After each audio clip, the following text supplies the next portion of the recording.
Ikuti dan hadirilah Safari Dakwah Sumatera Barat Dr. Dasman Yahya Ma'ali LCMA Hafizahullah Ta'ala 29 Zulhijjah 1443 Hijriah sampai dengan 2 Muharram 1444 Hijriah atau 29 Juli sampai dengan 1 Agustus 2022. Dan mereka pun dikelilingi oleh para malaikat, karena malaikat suka majelis-majelis zikir dan ilmu. Allah pasti akan mengangkat derajat orang-orang yang beriman dan orang-orang yang diberikan ilmu beberapa derajat tingginya. Jumat 29 Zulhijjah 1443 Hijriah atau 29 Juli 2022 Masjid Tuanku Imam Bonjol Lubuk Sikaping Pasaman. Ba'da maghrib sampai dengan selesai ibarat menggenggam bara api.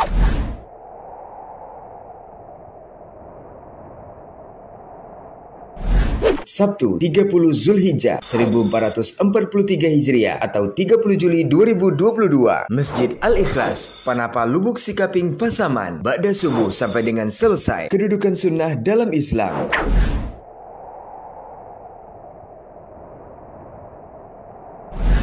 Ba'da zuhur sampai dengan selesai Masjid Abu Ayyub Al-Ansori Pasaman Barat. Biarlah demi cinta.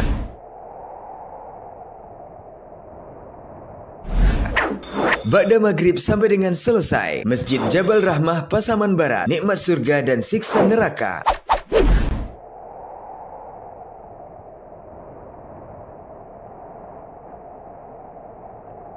Ahad 1 Muharram 1444 Hijriah atau 31 Juli 2022 Ba'da subuh sampai dengan selesai Masjid Raya Nurul Huda Batu Basa Kabupaten Padang Pariaman. Nikmat di atas hidayah.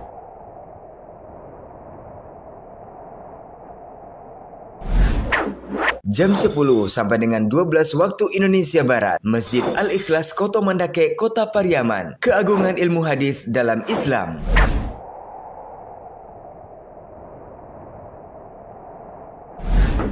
Ba'da maghrib sampai dengan selesai Masjid Nurul Hidayah Jalan Indarung Rimbo Datar Kelurahan Bandar Buat Kota Padang. Tunjukkan aku jalan yang lurus. Dan Senin 2 Muharram 1444 Hijriah atau 1 Agustus 2022 Ba'da subuh sampai dengan selesai keistimewaan sholat subuh berjamaah Masjid Nurul Hidayah Jalan Indarung Rimbo Datar Kelurahan Bandar Buat Kota Padang. Kajian ini insya Allah disiarkan di semua media sosial. Abiyati TV, Pasaman Mengaji, Saudi TV, KM TV, Manhaj Salaf TV, Hak TV, Baba TV Sunnah, Suska Mengaji, Payakumbuh Mengaji, Bangkinang Mengaji, Kampar Mengaji, Aira TV, Datariau.com, dan Radio Robani 91,1 FM. Terbuka untuk umum. Untuk kaum muslim. Assalamualaikum warahmatullahi wabarakatuh. Alhamdulillahi Zil Jalali wal Ikram wa huwa sahibut tawli wal in'am. Ahmaduhu subhanahu wa ta'ala ala ni'amihi al-'idham kama ashkuruhu ala alaihi al-jisam.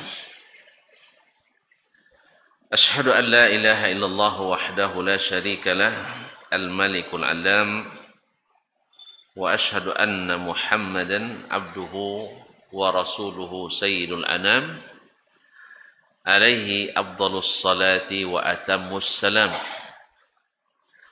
wa ala alihi wa ashabihi al-kiram wa tabi'ina lahum bi ihsan ma ta'aqabatil layali wal ayyam. Amma ba'du فأولى ما يفتتح به الكلام بمثل هذا المقام الوصية بتقوى الله الملك العلام وطاعته على الدوام فإن تقوى الله أعلى نسب وإن طاعته أغلى مكتسب إن أكرمكم عند الله أتقاكم وتزودوا فإن خير الزاد التقوى واتقون يا أولي الألباب. Para alim ulama, cerdik pandai, tokoh adat, tokoh masyarakat, baik yang hadir di Masjid Al-Ikhlas Lubuk Sekaping ini, ataupun yang menyaksikan melalui media dimanapun berada, para hadirin wal hadirat,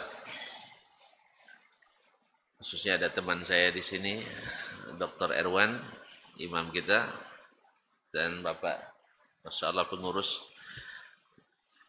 dan seluruh yang hadir, yang besar tak saya sebut gelar, yang tak bergelar tak tahu pula nama semuanya. Semoga Allah SWT senantiasa melimpahkan rahmat dan karunia kepada kita semua. Alhamdulillah, di subuh ini diguyuri rahmat Allah SWT yang menambah suasana semakin sejuk dan mudah-mudahan menyejukkan hati dan nurani dengan iman dan Islam. Allahumma sayyiban nafi'a. Ya Allah, jadikanlah hujan ini hujan yang mendatangkan manfaat. Asbahna wa asbahal mulku lillah. Kita kembali diizinkan Allah hidup atau menyambung hidup ini. Berarti masih terbuka dan terbentang. Jalan yang luas dan lapang untuk menuju surga. Karena kalau sudah tidak ada lagi, dah kiamat kita. Tidak ada lagi untuk masa untuk menambah dan melapangkan jalan menuju surga. Oleh itu kita bersyukur kepadanya pagi ini, di subuh ini, Allah lapangkan hati kita dengan cahaya iman dan keikhlasan sehingga sampai ke Masjid Al-Ikhlas ini. Dan Nabi beritahukan berita gembira kepada orang-orang yang berjalan di waktu gelap menuju rumah-rumah Allah, diberikan cahaya yang terang benderang dan sempurna pada hari kiamat.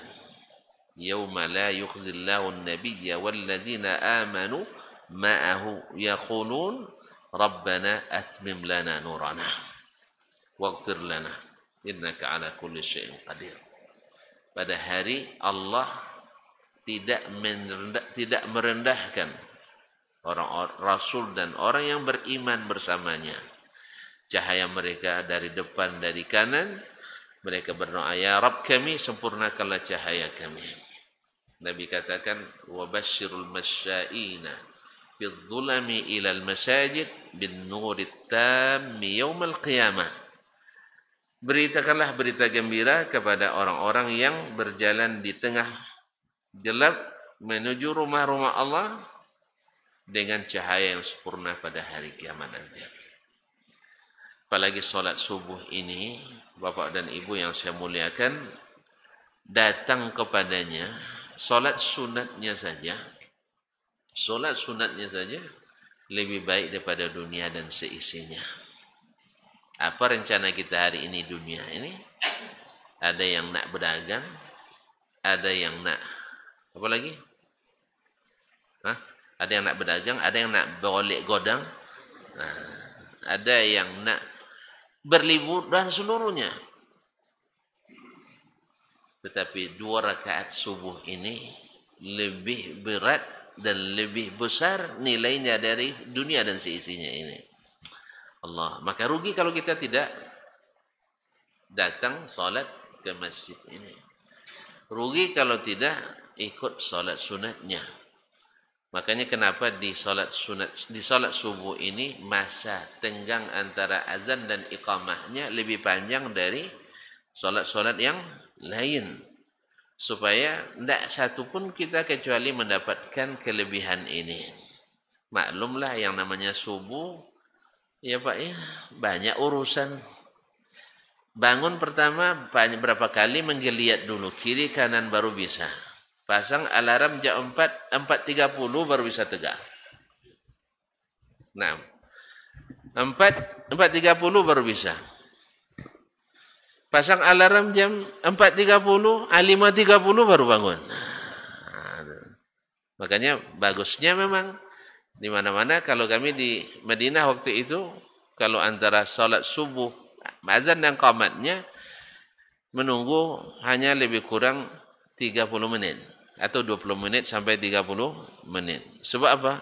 Urusan malam tuh pagi itu subuh tuh banyak. Betul kan? Apalagi yang sudah titik-titik. Ya, lama urusannya. Makanya rugi kalau tidak bisa sholat sunat subuh. Masyaallah kiram dirahmati Allah, ini babnya bab lain nanti. Ya intinya kita bersyukur pada Allah pada subuh ini kita bisa datang ke sini. Apalagi ditambah pula duduk sampai insya Allah kata beliau sampai terserah kultum katanya, kuliah terserah antum. Nah, insya Allah sampai suruk. Kalau sampai suruk lama lagi Ustaz. Tidak apa-apa. Biasa lama-lama juga aja. Hah? Sekarang baru jam 6. Oh, 5.45 sebentar lagi rupanya. Saya kira tadi masih 5.55. Sekarang 5.45. Oke lah. Baiklah, kaum muslimin dan muslimat dirahmati Allah. Salawat dan salam kepada baginda Nabi sallallahu alaihi wasallam. Kita benar-benar beruntung dengan didatangkannya kepada kita Nabi Muhammad sallallahu alaihi wasallam. Orang dengan kecerdasannya, dengan kejeniusannya, tinggi intelektualitasnya, tidak tahu apa-apa yang membuat dia masuk surga. Dia tidak akan tahu jalan menuju surga. Padahal kita ke dunia ini, visi terhebat, visi pandangan ke depan, cita-cita tertinggi kita ingin masuk surga. Ada yang tidak mau masuk surga? Tunjuk tangan. Hah? Ada mak-mak yang tidak masuk surga? Semua nak masuk surga. Ini cita paling tinggi yang pernah ada di dunia. Nah, jalan ke surga itu dicoba-coba orang mencarinya. Kebanyakan percobaannya gagal. Kalau hanya dicoba-coba sendiri. Umat Nabi Nuh mencoba cari jalan ke surga. Berujung pada syirik pada Allah Tabaraka wa Ta'ala. Awalnya mereka maksiat dia. Datanglah iblis. Membawa mereka meninggalkan maksiat, tapi bikin maksiat yang lebih besar. Apa itu? Hah? Mengkultuskan orang-orang saleh. Awalnya, menganggap mereka dekat dengan Allah. Selepas itu, sebagai sekutu-sekutu Allah. Dan ujung-ujungnya, lebih banyak menyembah berhalanya daripada menyembah Allah Tabaraka wa Ta'ala. Berangsur pasti. Jadi maksiat betul besar. Tapi mereka ditunjukkan jalan yang lebih besar daripada maksiat biasa, daripada mencuri, daripada berjudi, daripada narkoba, yaitu syirik kepada Allah Tabaraka wa Ta'ala. Diansur-ansur olehnya. Lalu datang Nabi Nuh alaihissalam menunjukkan jalan itu. Ternyata mereka dengan kecerdasannya menolak. Sampai ke zaman Nabi sallallahu alaihi wasallam, orang-orang Quraisy, orang jahiliyah, ketika masa antara Nabi Ismail dengan Nabi Muhammad sallallahu alaihi wasallam berlangsung sangat jauh. Berapa tahun? Kira-kira aja. 2000. Masya Allah. 2000 tahun kata beliau. Ya. 2000 ya? Tidak 1200. Dah mulai ragu. Nah, gitu kalau tidak jelas pasti ragu. Nah, ya kalau tidak pasti mesti ragu. Tidak pasti ya. Iya, saya juga tidak pasti. Maka saya bikin ragu. Ustaz, berapa Ustaz? 1200 atau 2000? Ragu juga.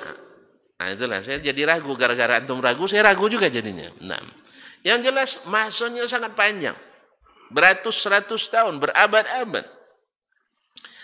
Mereka jauh dari ilmu, mereka pun mencoba dengan kecerdasannya, dengan keahlian, kecerdasan berpikirnya. Saya nak tanya, orang Arab itu cerdas apa tidak, Ustaz? Cerdas ya, Pak Haji? Ya, jangan bilang enggak. Kalau secara teori ilmu kesehatan, makannya daging, minumnya susu. Kalau kita sarapan goreng ubi, siang makannya keripik ubi, sore cemilannya rebus ubi atau panggang ubi.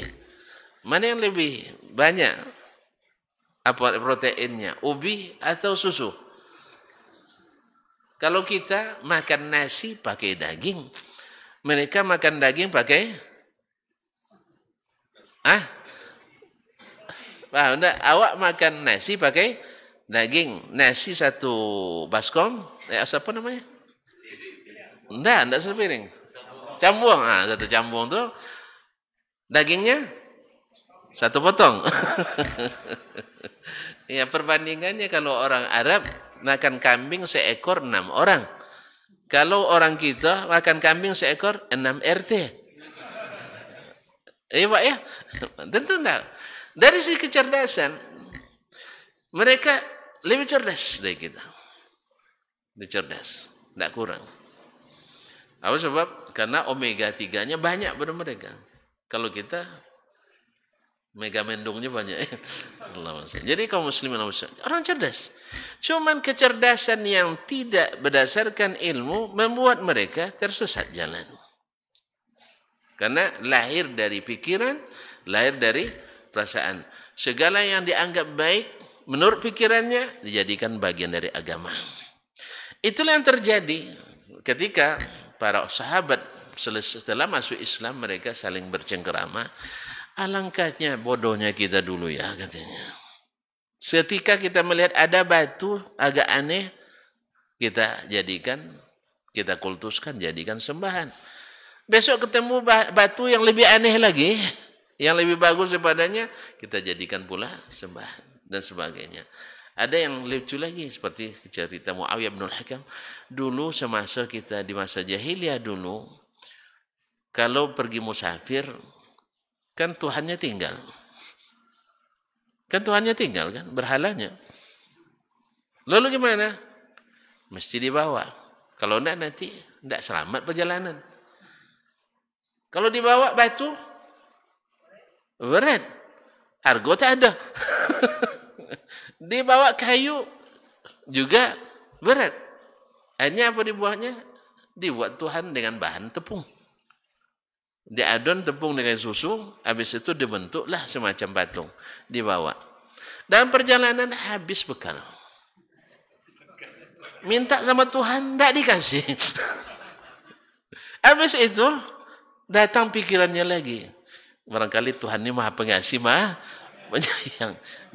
Dia apa? Ambil kupingnya. Tidak marah, dia makan juga.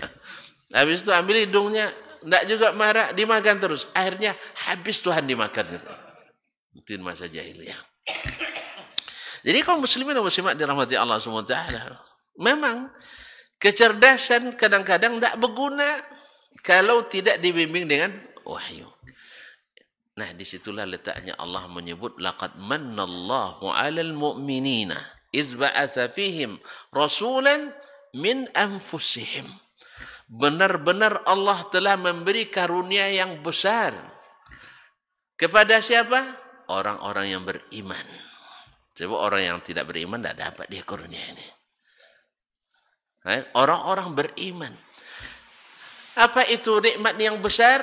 Iz ba'atsa fihim rasulan. Ketika Allah utus kepada mereka seorang rasul min anfusihim, dari jenis mereka sendiri. Dari kalangan mereka sendiri, yang dikenali oleh mereka sendiri, yang terpuji di kalangan mereka sendiri, yang track recordnya atau rekam digitalnya, ada digital mas itu, ya track recordnya mereka tahu sendiri. Subhanallah. Apa yang dibawanya? Yatslu alaihim ayatihim. Membacakan kepada mereka ayat-ayatnya. Berarti karunia besar itu ketika datang kepada kita ayat-ayat Allah Tabaraka wa Ta'ala. Jadi dengan itu terbukalah pintu yang sesungguhnya menuju cita-cita tertinggi kita, ingin masuk surga. Orang-orang jahiliyah tersesat dia. Dibuatnya keyakinan-keyakinan tadi. Nak berjalan, terbangkan burung. Terbang ke kanan, tanda beruntung. Terbang ke kiri, hara kiri. Iya, bunuh diri. Artinya ke kiri sial. Kau tidak terbang? Tidak burung namanya. Jadi kaum muslimin dan muslimat. Jadi itu hanya pikiran dan perasaan. Tidak ada hujahnya. Apa hubungannya terbang burung dengan beruntung? Berapa banyak orang beruntung tanpa menerbangkan burung? Berapa banyak orang dengan terbangnya burung tidak beruntung? Tidak ada untung. Ada lagi, bila nak datang ke suatu lembah, minta izin kepada penunggunya atau menyembelih, antarkan kepala kerbau ke tempat itu. Kalau dulu dalam bahasa kampung kita, kalau nak bangun jembatan, sema dulu, tahu sema? Hah? Tidak ada istilah sema di sini. Di kampung, apa istilahnya Ustaz? Tumbal ya? Kasih tumbal. Dulu sampai orang dicari wanita hamil kadang. Ditumbalkan untuk bangun jembatan dan sebagainya. Sehingga di kampung-kampung kami dulu ada namanya orang selong katanya. Itu orang selong tidak ada di sini. Apa istilahnya? Orang tukang potong kepala. Untuk cari tumbal itu. Alhamdulillah sekarang tidak ada lagi ya? Tidak ada lagi? Alhamdulillah. Masih ada. Masih ada. Kepala kerbau masih. Ya masih. Nah. Kaum muslimin dan muslimat. Apa hubungannya? Kuatnya jembatan dengan darah kerbau itu. Ada hubungannya? Hah? Tidak lama runtuh jembatan tuh.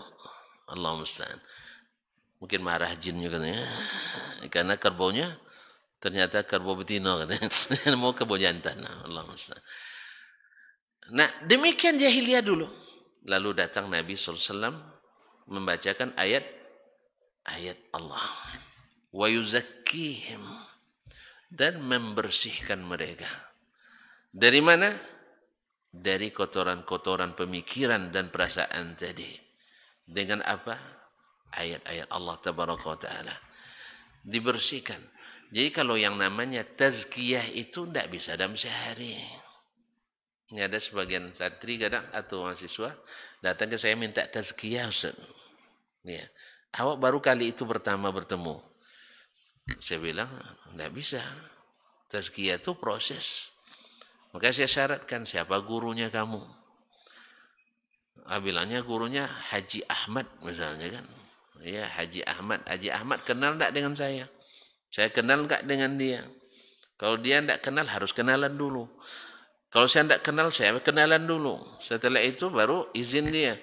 Sebab apa namanya? Tazkiyah. Membersihkan, merekomendasikan. Jadi kita ini ditazkiyah oleh Nabi SAW supaya bisa direkomendasikan masuk surga. Nanti Nabi akan dipanggil jadi saksi kita. Waji'a bin nabiyyina wasyuhada.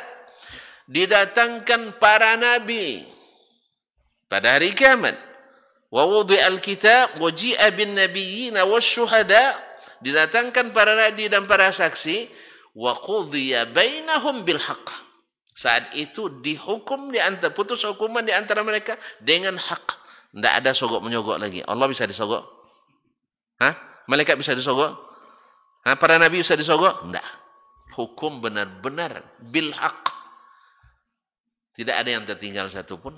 La yurghadiru saghiratan wala kabiratan. Tidak ada sedikit pun yang. Nah, ini yang dibersihkan oleh Nabi SAW supaya kita bisa direkomendasikan masuk surga. Nah, bisa dengan syafaat beliau nanti. Orang-orang yang betul-betul direkomendasikannya bisa dapatkan syafaatnya. Dan syafaat itu tidak diberikan dengan sembarangan. Harus Allah mengridai orang yang diberi syafaat dan orang yang memberi syafaat. Oleh sebab itu, mohon syafaat Nabi adalah dengan rekomendasi Nabi. Oleh sebab itu, di sini pentingnya sunnah Nabi Sallallahu Alaihi wasallam wa yu'allimuhumul kitaba wal hikmah, dan mereka mengajarkan nabi itu mengajarkan kepada mereka Alkitab. Jadi membaca, membersihkan, kemudian mengajarkan. Berarti ada ilmunya. Nabi SAW mengajarkan Alkitab wal hikmah. Berkata Imam kita Asy-Syafi'i rahimahullah, sami'tu man arda min ahli ghaira wahidin mimman arda bihi min ahli ilmi bis sunnah. Saya mendengar tidak sedikit ulama yang saya ridai, yang saya akui ilmunya, mengatakan bahwa yang dimaksud dengan al-hikmah dalam ayat itu dan yang sejenisnya adalah as-sunnah. Adalah as-sunnah. Jadi yang diajarkan Nabi itu adalah Alkitab was sunnah. Oleh itu, kalau ada yang bertanya, andainya kita dalam hidup ini dengan visi ingin masuk surga, cukup tidak Al-Quran dan Sunnah untuk masuk surga? Antum ragu? Tidak cukup? Hah? Cukup? Cukup apa enggak? Alhamdulillah. Cukup sekali. Karena Nabi yang katakan itu. Taraktu fikum man in i'tasamtum bihi amrayna ma in i'tasamtum bihima. Dalam riwayat lain, in tamassaktum bihima. Hadis riwayat Abu Dawud, At-Tirmidzi dan Al-Hakim. Ma in tamassaktum bihima lan tadillu ba'di. Dalam riwayat lain, lan tadillu abada. Aku tinggalkan bagi kalian dua perkara. Bila kalian berpegang teguh pada keduanya, tak akan sesat selamanya. Kau tak sesat? Maksudnya kemana? Terperosok ya? Orang tak sesat, terperosok. Melenggang ke surga. Kalau yang tersesat, terperosok ya? Neraka. Mana yang lebih mudah? Masuk neraka atau masuk surga? Hah? Mana yang lebih suka? Bukan, yang lebih mudah maksud saya. Hah? Tergantung yang bawa ya, Masya Allah. Apa tafsirnya itu? Sama mudahnya. Alhamdulillah. Ya sama mudahnya. Betul itu. Kalau menurut hadis Nabi, masuk surga itu berat. Karena harganya mahal. Buktinya yang bisa membelinya tidak banyak. Mana yang lebih banyak? Calon masuk surga atau calon masuk neraka? Saya tak punya kuncinya. Jangan salah paham. Ya. Jangan salah paham. Tapi kalau kita lihat zahirnya, mana yang lebih banyak calon masuk surga atau masuk neraka?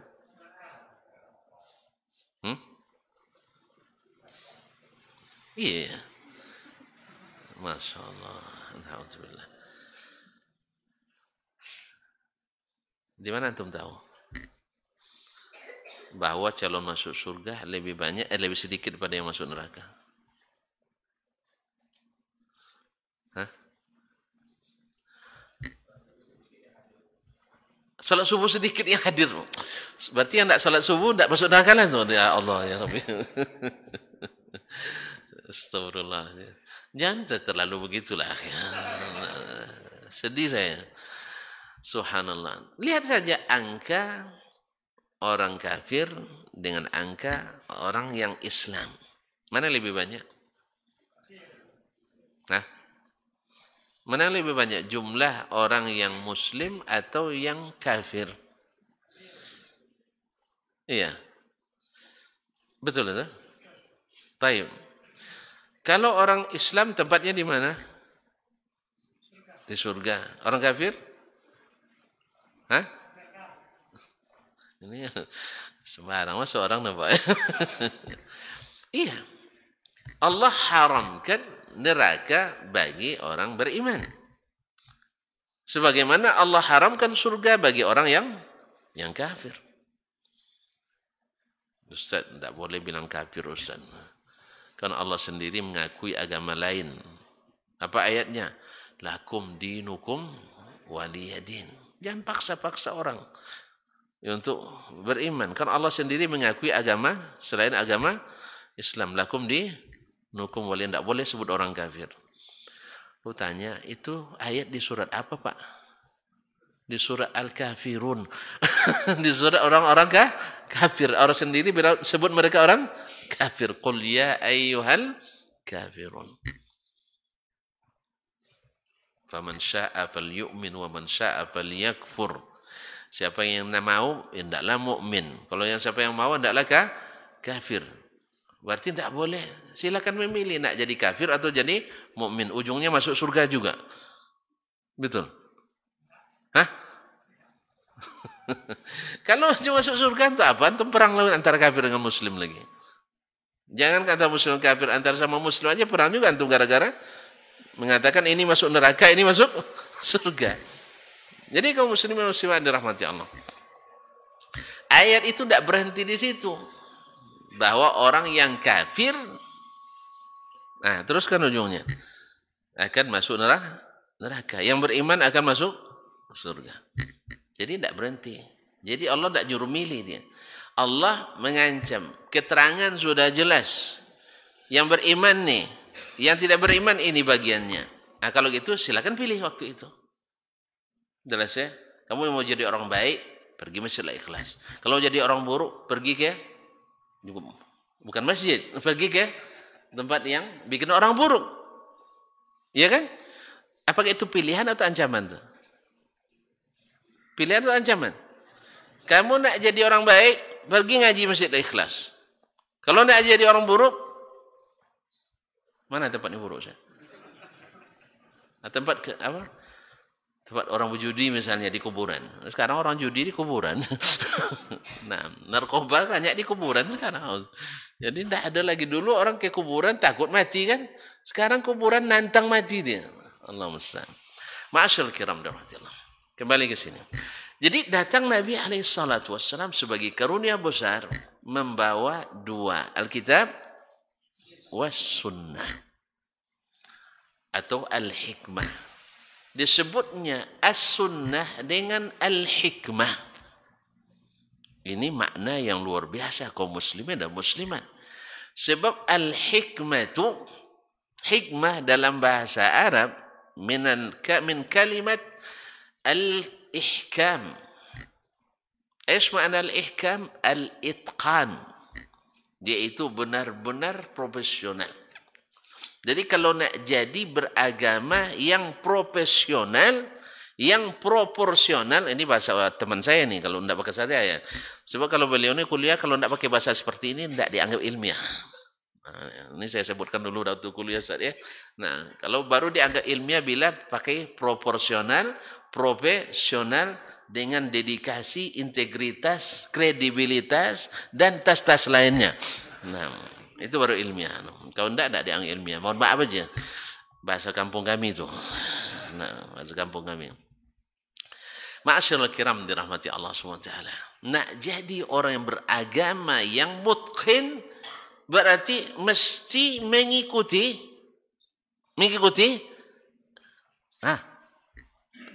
Nabi SAW.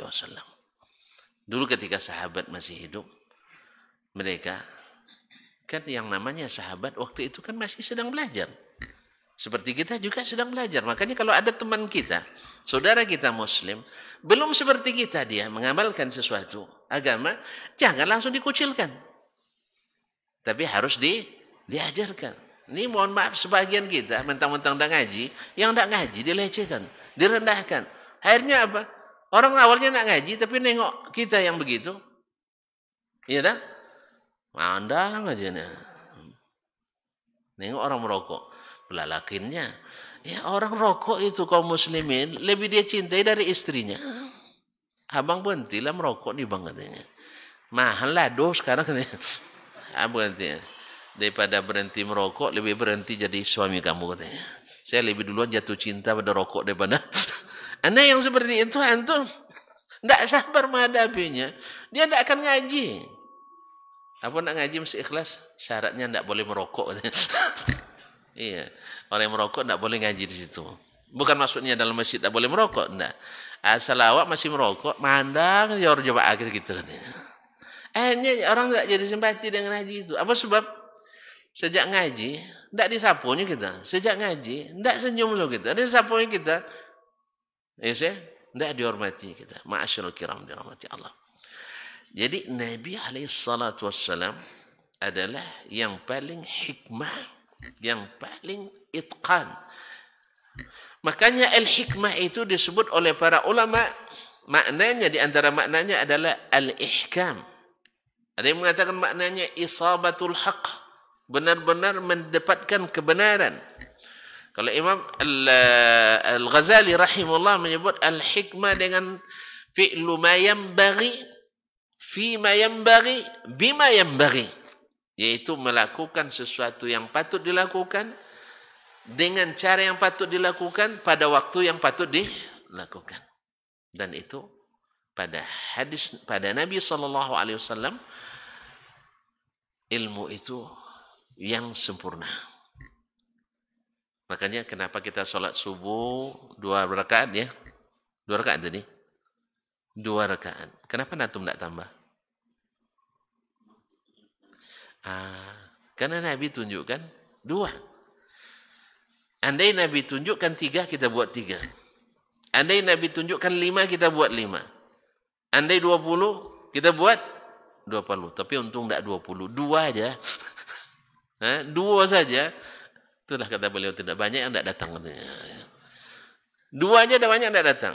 Tapi saya takut mungkin tidak datangnya karena mungkin cepat komatnya barangkali. Tidak terkejar.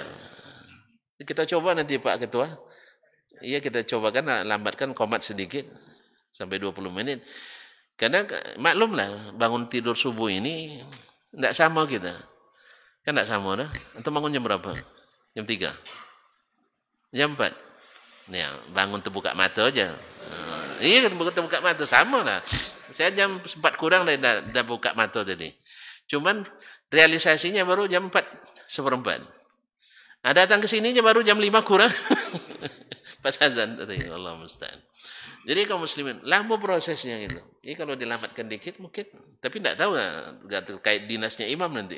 Terganggu dinasnya. Yang kedua, dilambatkan sedikit itu membuat jarak antara syuruk dengan salat selesai lebih dekat. Sehingga tidak terlalu berat orang nunggu syuruk lagi. Ya, dan tidak cepat pulang ke rumah. Sebab kalau pulang ke rumah, indah nampaknya bantal itu. Ambil buku, tapi ambil sandarannya sofa. Insya Allah buku tidak selesai setengah halaman, awak sudah dan mimpi baca 1000 halaman. Iya, khususnya bagi yang sedang bergadang itu. Makanya lambat selesai salat subuh itu Nabi SAW sampai selesai salat hatta asfara jiddan, sampai sinar di ufuk timur itu sudah terang, baru selesai salat subuhnya.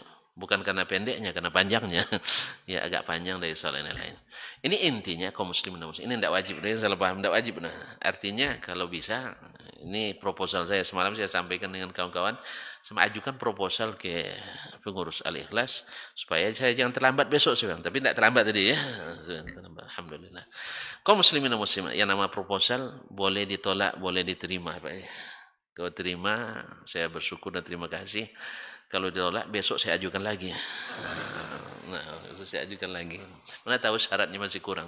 Karena keterangannya tidak sempat saya sampaikan sekarang semuanya. Baiklah kaum muslimin dan muslimat. Balik ke sunnah tadi.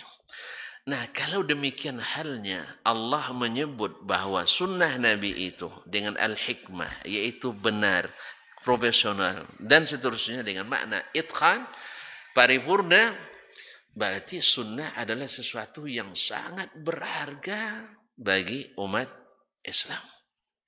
Dan karunia besar yang diberikan kepada umat Islam. Bukan sesuatu ini. Apa sebab? Karena yang paling paham Al-Qur'anul Karim adalah Nabi alaihi salatu wassalam. Ya, yang paling paham Al-Qur'anul Karim adalah Nabi sallallahu alaihi wasallam. Dan tafsir Al-Qur'an yang paling benar adalah tafsirnya Nabi sallallahu alaihi wasallam. Pengamalan Al-Quran yang benar adalah pengamalan Nabi alaihi salatu wassalam. Makanya Abdullah bin Abbas, masih ingat Abdullah bin Abbas? Orang mana? Pasaman Timur, Pasaman Barat? Tidak ada lagi Timur sekarang ya. Nah, ma'asyarul kiram dirahmati Allah, Abdullah bin Abbas, sahabat Nabi, yang sangat cerdas dan didoakan Nabi SAW menjadi ahli tafsir Al-Quran terbaik dan terbesar sepanjang sejarah Islam sampai hari ini. Didoakan oleh baginda Rasulullah SAW, Allahumma faqihhu fid din wa alimut ta'wil. Ya Allah, jadikan dia paham agama dan ahli menafsirkan Al-Quran sehingga dapat gelar Turjumanul Quran. Turjumanul Quran, ahli tafsirnya Al-Quran. Dia katakan, man hajjaka bil kitab fahajjahu bis sunnah. Siapa yang mendebatmu dengan Al-Quran saja, jawab dengan sunnah. Apa sebab? Fa innal Qur'ana zuju. Karena Al-Quran itu multi tafsir. Bisa ditafsirkan begini, bisa ditafsirkan begini. Makanya banyak syubhat beredar karena orang menafsirkan Al-Quran dengan pendapatnya. Dengan pendapatnya. Orang bisa mengatakan mengakui seluruh agama benar dengan Al-Quran. Apa ayatnya kepada dokter? Qul ya ahlal kitabi ta'alu ila kalimatin sawa'in bainana wa bainakum. Katakan, hai ahlul kitab, mari kita menegakkan kalimat yang sama di antara kita. Kan ada yang kita sepakati. Sah? Kan ada hal-hal yang kita sama-sama dukung. Itu yang sama-sama kita tegakkan. Maka ditafsirkanlah kalimatun sawa itu saling kasih mengasihi, sayang menyayangi, saling toleransi, saling mengucapkan selamat. Hari Raya Idul Fitri, selamat Idul Fitri. Hari Natal, selamat Natal. Besoknya selawatan lagi di gereja. Tapi tidak ada mereka takbiran di masjid. Ada orang lain tuh takbiran masjid, Pak? Tidak ada. Awak selawatan di gereja? Ada. Dari mana? Dari ayat tadi. Apa sebab? Mereka menafsirkan ayat dari pikiran. Padahal kalau ditafsirkan ayat dengan Al-Quran, ditafsirkan ayat dengan hadis, tak akan ada yang seperti itu. Sebab ayat belum selesai. Alla na'buda illallah. Apa kalimatun sawa yang bisa menyatukan kita dengan Yahudi dan Nasrani itu? Yaitu bila tidak beribadah kecuali kepada Allah. Tidak beribadah kecuali kepada Allah. Nah, apakah mereka mau? Tidak. Mereka beribadah dan meminta kepada selain Allah. Meminta kepada selain Allah. Ada ibunda, ada ananda. Ya tak? Wala nusyrika bi syai'an. Dan tidak menyekutukan Allah dengan sesuatu. Mereka tidak mau. Wala yattakhidha ba'duna ba'dan arbaban min dunillah. Dan tidak menjadikan sebagian kita sebagai tandingan-tandingan bagi Allah. Yang membuat aturan-aturan agama yang tidak diturunkan Allah, lalu kita taati mereka. Tidak ada ayatnya, tidak ada hadisnya, tidak ada dalilnya. Mereka buat aturan dalam agama, itu lebih kita ikuti. Kalau tidak mau meninggalkan itu, berarti belum ada kalimatun sawa. Di mana dapatnya? Di sunnah Nabi SAW. Oleh itu kaum muslimin dan muslimat dirahmati Allah SWT, Sampai-sampai ulama di tabi'in seperti Makhulus Syami, Amir bin Shurahil Asy-Sya'bi wafat 150 Hijriah mengatakan lal kitabu ahwaju ila sunnati minas sunnati ilal kitab. Sesungguhnya Al-Quran lebih membutuhkan as-sunnah daripada as-sunnah membutuhkan Al-Quran. Apa maksudnya?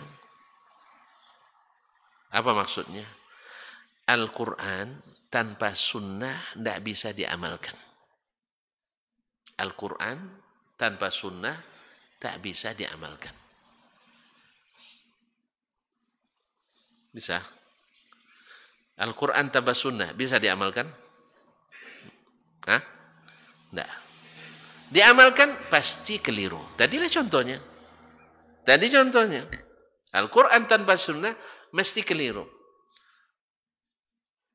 Di zaman sahabat Imran bin Husain menyampaikan kajian-kajian di masjid besar Al-Basrah, Jami Al-Basrah, menyampaikan hadis-hadis Nabi. Setiap mensyarahkan Al-Quran lebih banyak hadisnya. Sekarang orang katakan nggak ngeh juga kan, gerah dia mendengar kok hadis sebentar, sunnah. Ada yang seperti itu. Ma'asyal kiram, itu sudah ada bibitnya dulu memang. Dan itu yang diingatkan Nabi SAW. Jangan sampai ada orang yang duduk santai di atas sofanya, lalu datang perintah yang aku perintahkan, dia bilang, enggak, kita cukup dengan Al-Quran saja. Karena Al-Quran lebih tinggi dari As-Sunnah. Dan Al-Quran tak akan keluar dari Sunnah. Masya Allah, bahasanya bagus. Al-Quran tak akan keluar, apa yang diperintahkan Rasul sama dengan perintahkan Allah. Tidak akan keluar. Betul itu bahasanya, tapi maknanya batil. Lalu Imran bin Husain mengatakan kepada orang tadi, ya akhi, lau zahabta anta wa man ma'aka, andainya kamu dan orang yang sama dengan kamu pikirannya untuk mengamalkan Al-Quran tanpa sunnah, aina tajidu anta wa ashabuk anna salat az-zuhri arba'. Kalau kau begitu pun tidak pakai sunnah, di mana kau dapatkan solat zuhur itu 4 rakaat? Coba yang hafiz Quran tunjuk tangan. Ada dalam Al-Quran solat zuhur 4 rakaat? Hah? Tidak ada ya? Pasti itu? Hafiz ya? Tidak, tapi dah pasti, dah sering baca. Alhamdulillah. Wa aina tajidu anta wa ashabuka anna salat al-asri arba'. Salat asar 4, salat maghrib 3, salat isya 4, salat subuh 2 tadi. Ada Al-Quran? Tidak ada. Ini baru 1 aja di bilangan rakaat. Kemudian ketika kamu salat, memulai dengan takbiratul ihram. Ada dalam Al-Quran? Enggak ada. Habis takbir baca doa iftitah, apa bunyinya? Banyak ya. Allahumma ba'id ya. Muhammadiyah. dulu begitu tuh, kalau mau ba'id Muhammadiyah nih. Kalau apa? Allahu akbar kabiran walhamdulillahi katsiran, berarti ini NU nih katanya. Atau berarti kalau di Sumatera. Tidak, semuanya itu sabit dari Nabi SAW. Antum nak baca Allahumma barik, silakan. Allahumma ba'id, silakan. Subhanakallah bihamdik, boleh. Semuanya hadis sahih dari Nabi SAW. Nah, ma'asyal kiram. Terus baca apa lagi? A'udzubillah. Ya, selesai baca, kita baca a'udzubillah. Ada dalam Al-Quran? Hah? Ada. Wa idza qara'tal Qur'an fasta'iz billah. Cuman sigatnya dari mana antum dapat? Dari hadis Nabi SAW. Ada a'udzubillahi samiil alimi minasyaitonir rajim. Ada a'udzubillahi minasyaitonir rajim. Ala a'udzubillahi samiil alimi minasyaitonir rajim min hamzihi wa nafthihi wa nafthihi. Di mana dapat? Di sunnah. Ma'asyal kiram. Salat aja tidak bisa kita dirikan kalau tidak memakai sunnah Nabi SAW. Oleh sebab itu kedudukan as-sunnah dalam Islam adalah seperti kedudukannya Al-Quran dalam Islam. Bahkan kaum muslimin ketika kita membahas tentang apa makna as-sunnah. As-sunnah itu menurut ulama hadis saja ada 4 hal yang dimaksud ketika disebutkan as-sunnah. Yang pertama, kullu ma jaa fil kitabi wal hadis atau fi kullu ma jaa fil qur'ani was sunnah. Semua yang ada dalam Al-Qur'an dan sunnah disebut sunnah. Semua yang ada dalam Al-Qur'an di sunnah disebut dengan sunnah. Yaitu jalan yang dirantus oleh Nabi alaihi salatu wassalam. Dalam hadis dari Abu Hurairah, Nabi sallallahu alaihi wasallam mengatakan, "Faman ghaiba an sunnati falaysa minni." Siapa yang membenci sunnahku tidak termasuk golonganku. Maksudnya bukan hanya membenci hadis, termasuk membenci Al-Quran. Karena Al-Quran dan hadis adalah masuk sunnah Nabi sallallahu alaihi wasallam. Sebab ketika ditanya Ibunda Aisyah radhiyallahu anha tentang akhlak Nabi, dia jawab, kana khuluquhul Quran. Berarti Al-Quran itu adalah sunnahnya Nabi. Karena sunnah itu adalah semua yang datang dari Nabi SAW yang ditempuhnya, jalan yang dilaluinya, ini sunnah Nabi SAW, dan Nabi memakai dua-duanya. Ini juga dimaksud dengan sunnah. Yang kedua yang dimaksud dengan as-sunnah itu adalah yaitu sesuatu yang disebutkan bersama Al-Quranul Karim. Baik dengan lafaz sunnah ataupun dengan lafaz selain sunnah. Misalnya al-hikmah tadi. Misalnya al-hikmah. Ma'asyarakat, segala sesuatu yang diatafkan kepada Al-Quran, maka dia adalah sunnah Nabi SAW. Nabi SAW mengatakan, taraktu fikum ma in i'tasamtum bihima lan tadillu abada. Kitab Allah wa sunnata Nabi SAW. Aku tinggalkan pada kalian 2 perkara, kalau kalian pegang teguh tak akan sesat selamanya. Jadi kalau berpegang teguh pada sunnah mungkin sesat? Nah. Makanya mohon maaf, tadi kan ketika menukil perkataan Imam Asy-Sya'bi, Al-Quran lebih membutuhkan sunnah daripada sunnah membutuhkan Al-Quran. Apa sebab? Karena dengan sunnah Al-Quran terjalankan. Tapi tanpa sunnah Al-Quran saja tak bisa dijalankan. Andainya, berandai-andai ini, tak satu ayat Al-Quran pun sampai ke kita. Kecuali melalui hadis. Tidak ada yang pandai baca Quran, tapi semuanya pandai hadis Nabi SAW. Maka seluruh yang ada dalam Al-Quran teramalkan. Kalau antum mengamalkan seluruh sunnah Nabi SAW. Tapi kalau sampai pada kita Al-Quran saja, tapi tidak masuk sunnah, Al-Quran sendiri tak akan teramalkan dengan benar. Tak teramalkan dengan benar. Makanya kaum muslimin dan muslimat, dari dulu semasa mahasiswa, siapapun pejabat yang berkaitan dengan agama, saya sampaikan waktu itu, kita selama ini musabaqahnya selalu musabaqah Al-Quran. Tilawatul Quran, hifzul Quran, fahmil Quran, syarhul Quran, khatul Quran, jual Quran. Musabaqah Quran banyak cabangnya. Kenapa tidak ada musabaqah hadis? Bukan tujuan musabaqah sebagaimana musabaqah Al-Quran, bukan tujuannya musabaqah, bukan. Tapi tujuannya supaya orang mencintai Al-Quran. Awalnya cinta buta, habis itu cinta setia. Kan biasa Pak. Awalnya kita Al-Quran, mungkin orang pertama masuk baca Quran ingin jadi qari terkenal. Bisa, tidak ada masalah. Awalnya. Tapi seperti kata Sufyan Ats-Tsauri, talabnal ilma li ghairillah fa aba illa yakuna lillah. Kami nuntut ilmu itu awalnya bukan karena Allah, tapi ilmu mengajarkan kami untuk selalu menuntut ilmu karena Allah. Jadi tujuan bukan itu. Apa sebab? Ya, kalau Al-Quran saja orang tidak mencintai sunnah dan tidak mengamalkan sunnah, akhirnya terjadilah mengamalkan Al-Quran menurut keyakinan masing-masing tadi.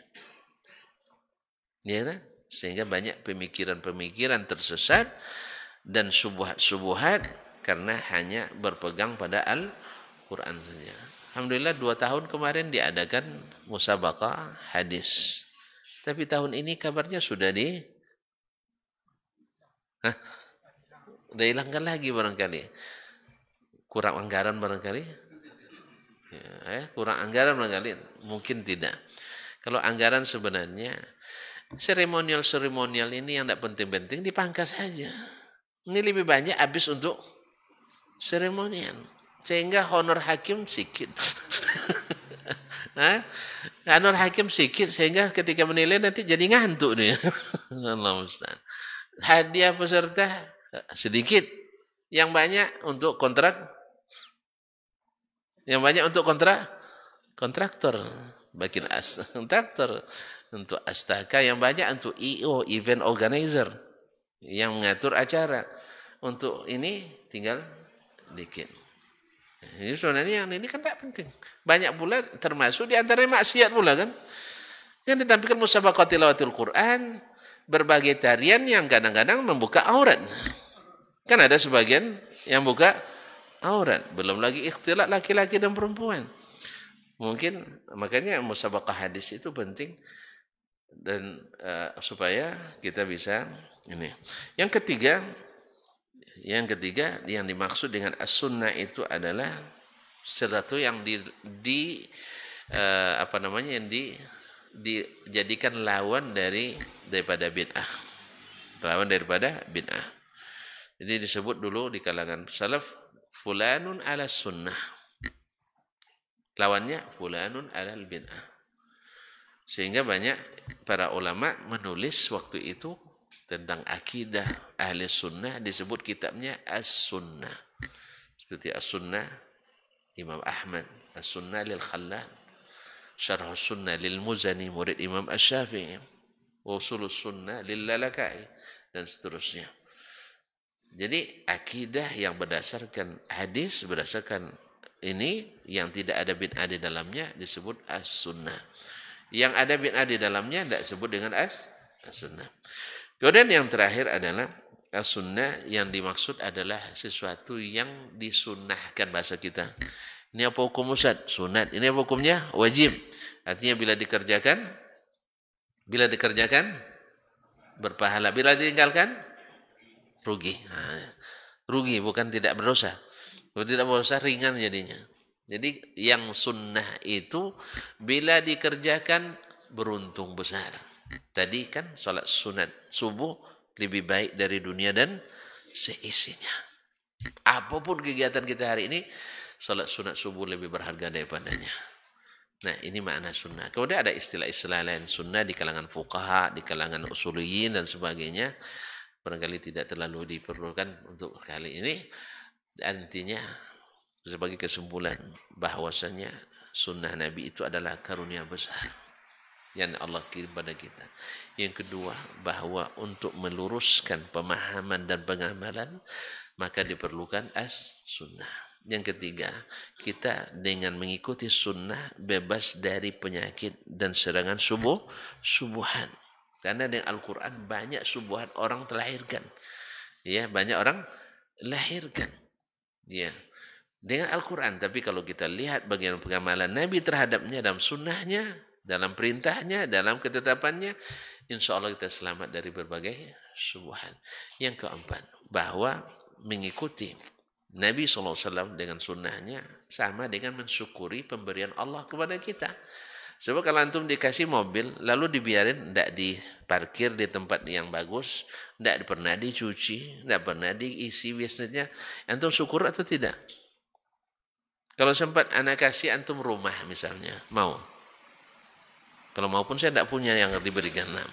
Andai kita diberi orang rumah. Dan orang rumah sekali. Rumah dan orang rumah. Nah. Setelah diberi, rumahnya tak pernah disapu. Tidak pernah dipasang lampu. Tidak pernah pokoknya tidak dirawat. Apa dibilang senetik sama orang yang memberi? Tidak bersyukur. Dikasihnya kita orang rumah, tidak pernah diurus sampai dia kurus. Dikasih makan tidak, dibelikan perhiasan tidak, dirawat tidak, sakit dibiarin. Apa kata orangnya nanti? Tidak bersyukur. Makanya mertua marah sama kita. Iya, dan besar anak saya nikah dengan kamu, semasa dengan saya glow dia, apa glowing? Wajahnya berseri, wajahnya apa? Bersinar. Setelah nikah dengan kamu tidak urus anak saya, berarti tidak mensyukuri. Demikian juga sunnah. Dan kita tahu lalu kita tidak urus, tak kita kerjakan dan kita tinggalkan dengan sengaja, berarti kita tidak bersyukur atas nikmat besar ini. Yang kelima, bahwa dengan sunnah menyatukan tafsir kita terhadap syariat ini, terhadap akidah ini. Sebab banyak penyimpangan, baik sengaja maupun tidak, dalam akidah, dalam ibadah, dalam muamalah, akibat meninggalkan sunnah Nabi Sallallahu Alaihi Wasallam. Yang keenam, bahwa yang mengikuti sunnah mempermudah jalan menuju surga. Karena Nabilah di antara umat manusia yang paling tahu jalan menuju surga. Sampai Nabi mengatakan, kullu ummati yadkhulul jannah, umatku seluruh masuk surga illa man abah, kecuali yang tidak mau. Wa man ya'ba ya Rasulullah, siapa yang tidak mau? Man ata'ani, siapa yang taat saya masuk surga. Wa man asani, siapa yang tidak ikut saya, maka dia tidak mau masuk surga. Oleh itu kaum muslimin dan muslimat, yang keenam, yang ketujuh, bahwa dengan sunnah akan mengikat kita dalam tali persaudaraan yang kokoh. Karena apa? Karena kita satu imamnya, satu ikutannya, satu ikatannya. Kalau satu ikatannya lebih kokoh daripada yang di sini ikat pula sini, ikat pula sini. Akhirnya kita berpecah-pecah dan berpencar-pencar. Akhirnya kita kucar-kacir dan mudah diadu domba. Akibat apa? Karena kita terlalu banyak menjadikan pedoman-pedoman di luar Nabi Sallallahu Alaihi Wasallam. Tidak masalah mazhab Maliki, mazhab Hambali, mazhab Syafi'i, tapi tetap nakhoda utamanya Rasulullah Sallallahu Alaihi Wasallam. Kalau masalah saya di Indonesia, mazhab saya Syafi'i, saya Syafi'i. Saya bilang, ana Syafi'iyun ma hayitu wa in amut wasiyati linnasi yatasyaffa'u. Saya selama hidup tetap bermazhab Syafi'i. Bila mati wasiat saya kepada kamu, mau terima wasiat saya, tetap bermazhab Syafi'i. Jelas? Mazhab tidak ada masalah. Cuman imam kita tetap Muhammad bin Abdullah Al-Hashimi. Ya. Dan kita berimam pada Muhammad bin Idris Asy-Syafi'i dalam rangka mengikuti Muhammad bin Abdullah Al-Hashimi sallallahu alaihi wasallam. Kalau itu insyaallah umat menuju keterikatan, kebersamaan, persatuan, saling mencintai di atas bingkai yang telah Allah gariskan. Karena ini karunia besar yang harus kita syukuri bersama. Tapi barangkali tidak ada pertanyaan. Kalau pertanyaan ini muftinya dari sini. Nah, ya, ada yang ditanyakan? Silakan. Tapi dengan syarat jangan sulit-sulit. Nah, itu pertanyaan saya selalu bilang yang mudah-mudah ini tanya yang sulit jangan. Kayak jelas sekali ini Ustaz. Keterangan jelas sekali begitu. Ya. Kalau gitu kita sekali lagi saya ucapkan terima kasih yang tak terhingga kepada pengurus Masjid Al-Ikhlas yang telah ikhlas. Ya, yang telah ikhlas. Bukti ikhlasnya Masya Allah nunggu sampai selesai. Masya Allah. Pada pengurus, para imam, para ustadz yang telah memberikan kesempatan ini. Sebagaimana Allah berjanji, siapa yang menjadi penyebab kebaikan dapat pahala seperti orang melakukannya. Ini kami ramai ini Pak Ketua. Saya yang berceramah, kawan-kawan yang mendengar, mudah-mudahan pahalanya dapat untuk beliau semua. Beliau-beliau ini. Kan tidak masalah kan? Tidak masalah kan? Nah, semoga Allah berikan pahala kami semuanya. Tapi tidak berkurang bagian kami. Bagian kami tidak berkurang. Wallahu ta'ala alam wa sallallahu ala nabiyina Muhammad wa sallam wa subhanakallah bihamdik asyhadu an la ilaha illa anta astaghfiruka wa atubu ilaik. Wassalamualaikum warahmatullahi wabarakatuh. Rabbani, merajut ilmu dan peradaban.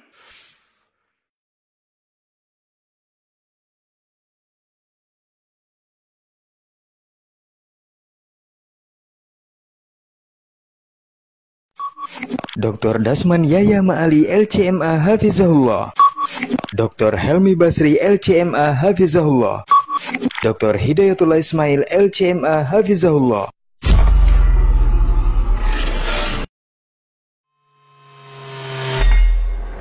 Di para sahabat itu, kaum muslimin, yang terbayang bagi mereka itu adalah infak, yang terbayang bagi mereka adalah sebuah kebahagiaan, keselamatan di akhirat yang kekal dan abadi di sisi Allah Tabaraka wa Ta'ala. Semua kita boleh klaim sekarang. Kamu cinta Nabi? Cinta Ustaz. Cinta Nabi? Cinta Ustaz. Termasuk saya. Cinta Nabi? Cinta. Dapat tahunya besok di akhirat. Maka apa kata Nabi sallallahu alaihi wasallam? Amalur rajuli biyadih.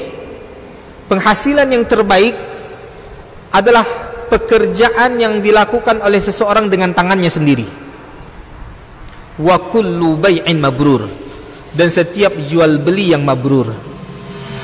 Ini aktivitas ini membantu saya di akhirat atau akan menyulitkan saya di akhirat? Kalau seandainya perbuatan itu ternyata akan menyulitkan kita di akhirat kelak, tinggalkan perbuatan itu.